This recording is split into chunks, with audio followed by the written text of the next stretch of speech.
Well, that's going to make it even worse, the recession. But it is just plain shame, sinful almost, what they've done by fighting each other and not looking for any solutions and passing budgets that weren't balanced. You talk about fighting with each other. Obviously, that's been a headline, the personality conflicts. Do you expect, with the resignation of President Jones in the Senate, that there will be a new tone, that perhaps we can move forward here in the Capitol? Well, the main fight, you know, Jones was involved because he was on the side of the governor, but right. the main fight has been between the governor and Madigan. Those two people are still in charge, and I don't see that changing. I don't know, again, I don't see it changing. I do believe the new president of the Senate likely will try to work past the governor. I mean, we'll just override many of the things that he vetoes, and they may not pay a whole lot of attention to the governor. I would think that could happen. But now the state's in such bad shape, there's no real fix for it. I mean, we're in long-term financial problems right now. Yeah, no doubt about that. And I know that you're very busy. I won't keep you much longer. In Illinois, and this is more of a broad question dealing with the Republican Party as a whole, Republicans were just one House rep away from having a supermajority of Democrats there. We're already at that situation in the Senate. Is there, of course, all the state constitutional officers are currently Democratic.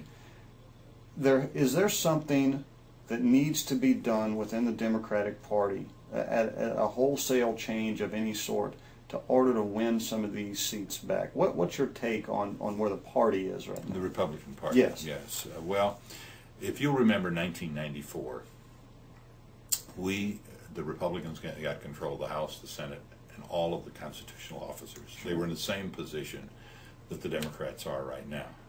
And things have a way of changing. I mean, we had some things happen within the party, I think, that certainly hurt us. One was George Ryan's situation, and our party paid the price, and maybe deservedly so. All I say, if there's any justice, the Democratic leadership right now needs to pay the price, and they deserve to pay the price. They have taken this state down a road that is unacceptable. And when you do that, you deserve to be kicked out. And we'll see. You know, if the people of the state of Illinois finally get sick of the debts that we're in and the way this state has been run over the last 6 years, you know, things change. It just works that way. Sure. You know, obviously, you know, on a national level, you have the same situation happening right now. But there are no real easy answers. But what has happened what the Democrats have done to this state over the last 6 years is almost criminal. And someone needs to pay the price. So hopefully things will turn around. We'll see. You know, we mentioned earlier Frank Watson, and he's currently still the Senate Minority Leader.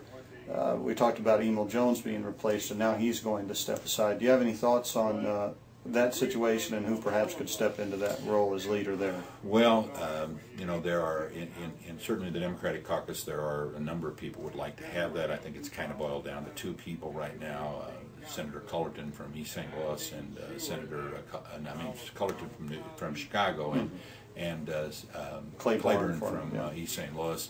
In the Senate minority group, there are several people who are looking at it.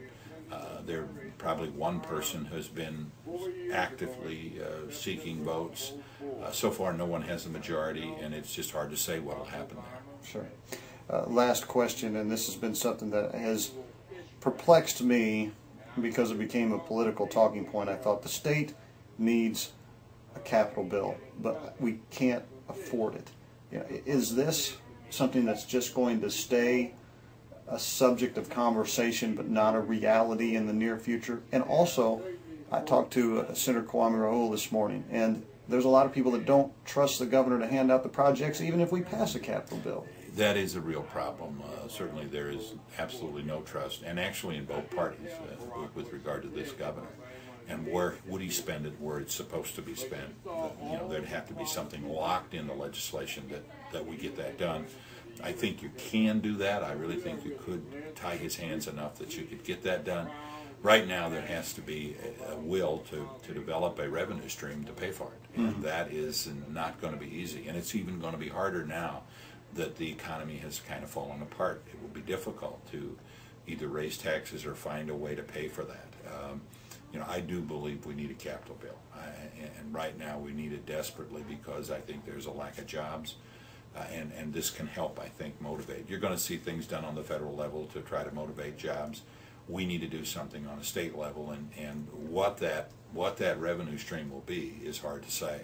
They've talked about gambling. They've talked about certainly the lottery, selling that.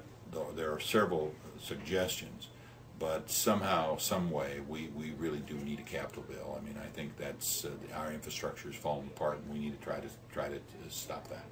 Last question: how much longer is David Luectefeld going to be the state senator from the 58th district? I hear every year that I'm quitting, and I've heard that now. I think when I took the job originally, people thought, he'll do it a short time and he'll quit. It was when I took this, it was a tough decision, and I've worked real hard at it, and I've tried to do a good job, and I've enjoyed it.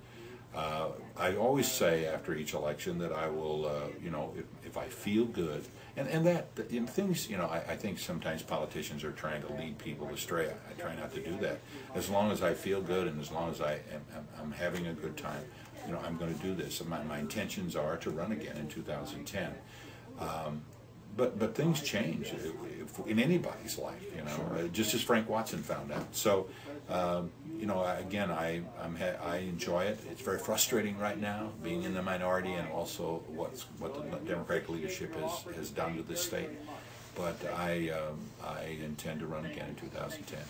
Appreciate the time. Thank you. Thanks a lot, Dave.